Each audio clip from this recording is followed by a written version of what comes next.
This is Hugh Doherty, editor of WatchDig, and I'm at the NAWCC National Convention in Overland Park. I am in the craft room with Lee Davis, who's a member of the craft committee, and he is going to explain to us a little bit about what the crafts competition is about, and he's going to show us some of the award winners, which is really exciting. So, why don't you tell us first what the crafts competition is? I was kidding. Last night I was kidding. NAWCC came up with the idea if you want to sell it, I'll think about it. many years ago, probably 30 or 35 years ago, to have a craft competition which would exhibit and showcase some of the outstanding craftspeople that we have in the organization.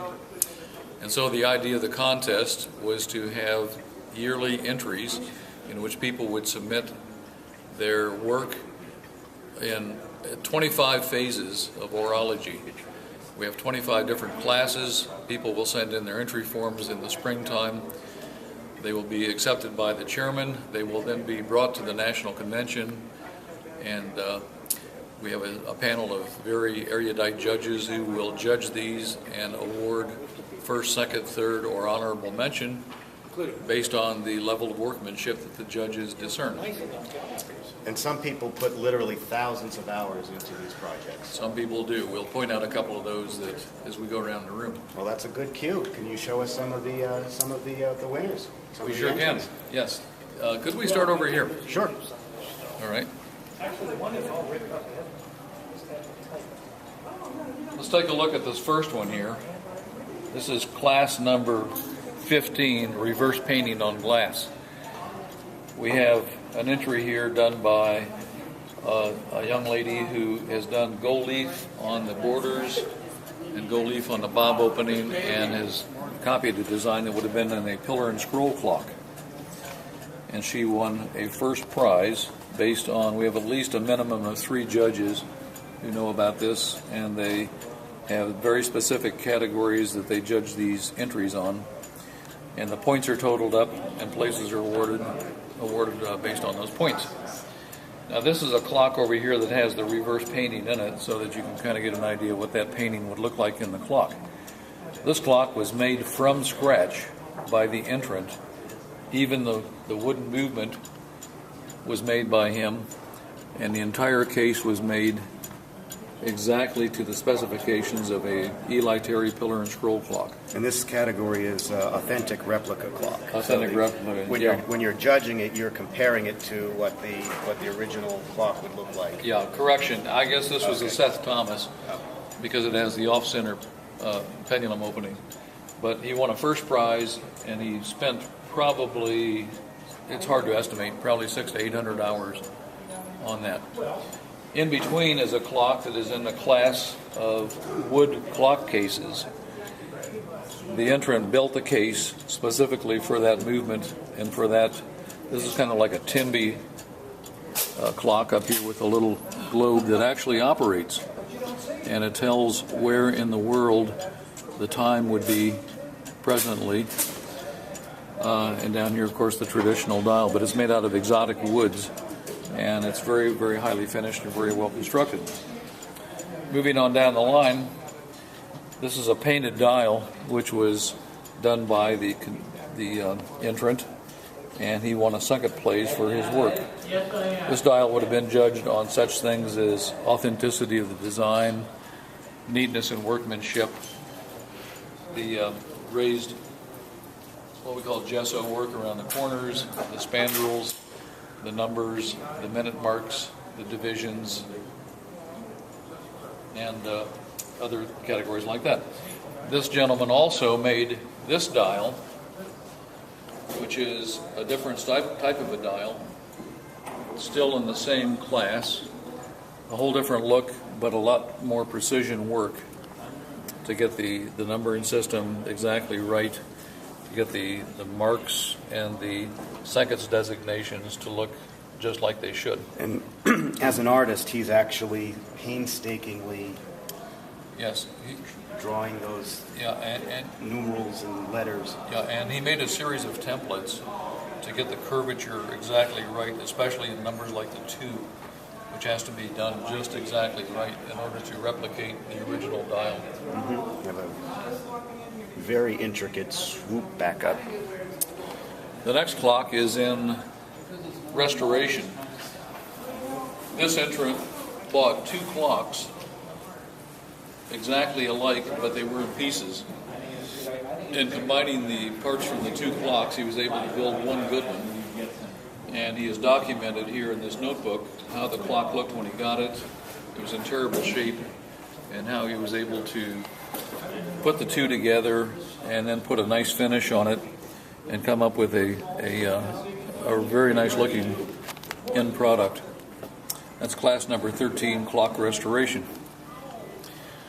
This one is in class 25, which is institutional clock restoration. This was done by a chapter. This is chapter 191 from North Carolina. It's a tower clock that was in very poor condition. The chapter worked on it. Several individuals took part in straightening out the frame, in remachining some of the gears, the bushings, the other metal parts that were so worn that the clock probably wouldn't run, or if it would run very inefficiently. And they have documented all their information on this board as well as in this notebook, and shown all of the hours and hours and hours. And then the finished product, and the clock is now mounted. The finished clock is now mounted in a place where the public can enjoy it. They did this as a chapter project. Nobody got paid for it. It was all just because they loved to do it. Another similar one is a chapter restoration project. This is chapter 124. This is a McClintock, a type of clock that either stood on a post or was attached to a building. Unfortunately, this was down in the city of Grapevine, Texas, and a garbage truck ran over it. So the chapter was contacted or volunteered. The chapter dismantled the clock, took it apart, had to straighten the frame. It was terribly bent. They had to do some re-welding. They had to do some metal fabrication. The movement was taken apart and cleaned, parts restored, new dials were fitted up to it, and then it was presented back to the city, and there was a big ceremony, and the clock presently sits outside of one of the centers in town, and it was a very impressive project for which the city was very grateful. It's important to note that, by and large, any public displayed clock that exists in the country right now, probably an NAWCC member had their hands in it one way or the other. That's a very good speculation, I think. Very unusual clock here. This is in Orological Novelties. This clock was done by the entrant to kind of highlight this unusual movement. It's sort of loosely based on a Simon Willard design, a lighthouse clock, I would think. And it's made of solid rosewood. It has the China movement up at the top, and scrap pieces were taken from other places, as is explained here. And the clock was made for this contest. This clock won a second prize. It's probably worthy of a first prize in my estimation, but in the same class was Orological Novelties. So here we have a gentleman who's taken many different electric movements, actually probably mechanical movements electrically wound, from the Sangamo Clock Company, and displayed the evolution of the movements and how they would have looked if they were inside the clock. This is one of the clocks which would have had one of these movements in it, so he's displayed for everybody to see what the movements look like when they're in operation. And this one won a first prize. These were back from the 1920s or so. Going around to this table. Hi. We have a category called Orological Tools. 2 or 3 of these have already been taken home. But here's one here that won a second place And it's a mini chop saw. It's a device made by the entrant so that he could more carefully achieve different cutting effects. This is a class called display only, exhibition only. Some examples of reverse painting on glass. These were put in by one of the members of the committee, so they're ineligible to be judged. And I recognize the name. This beautiful clock was made by a gentleman who has made 4 of these, one for each of his children. And he got a first prize. This is in authentic replica cases. The original of this clock would have been made probably around 1880, 1890. It's called a jeweler's regulator. Let's try it again. Get them smiling back. Okay. Moving on, the entrant that made this clock, this was a street clock. The original of this would have been enclosed in a large post with probably a 2-dial clock about 10 or 12 feet above it. And he made this entirely by machining out all of the wheels. Everything on here was made by the entrant. And he won not only a first prize, but also the People's Choice Award for being the favorite entry for everybody who came down and voted. People's Choice Award is the most coveted prize. Gets the nice crystal. Some people think that. Some people think they get a very nice trophy. Yes. But there's probably at least 1,000 or 1,200 hours in this, because each one of these wheels started out as a solid piece of metal, and he machined out, turned everything, cut the teeth. Every piece on here is made by the entrant. This is a restoration project. This clock started life.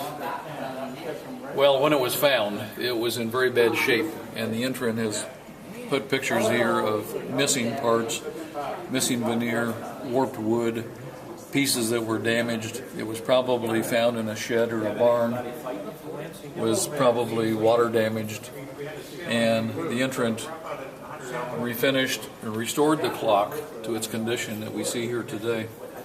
It's a very, very nicely done piece of restoration work, and it's very difficult to tell where the damage was when it was found. He's done a very conscientious job with it. And this would have been a chapter project as well. Yeah, this was done by several members of the chapter 36 in Kansas. Here are 3 more restorations. This is a Seth Thomas number 2.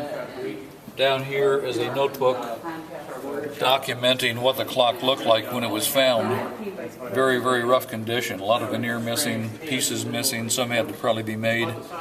Veneer had to be done. And it was done so that the clock today, one looking at it probably would not know that it was restored. It's very original looking. This clock here was a similar situation. It's documented down here.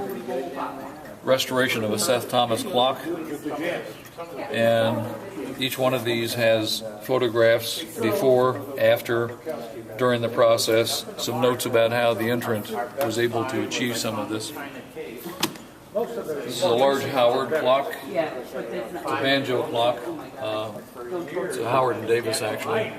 And the entrant restored the movement, the glass, some of the wood, and the clock is hanging there in pretty good condition today.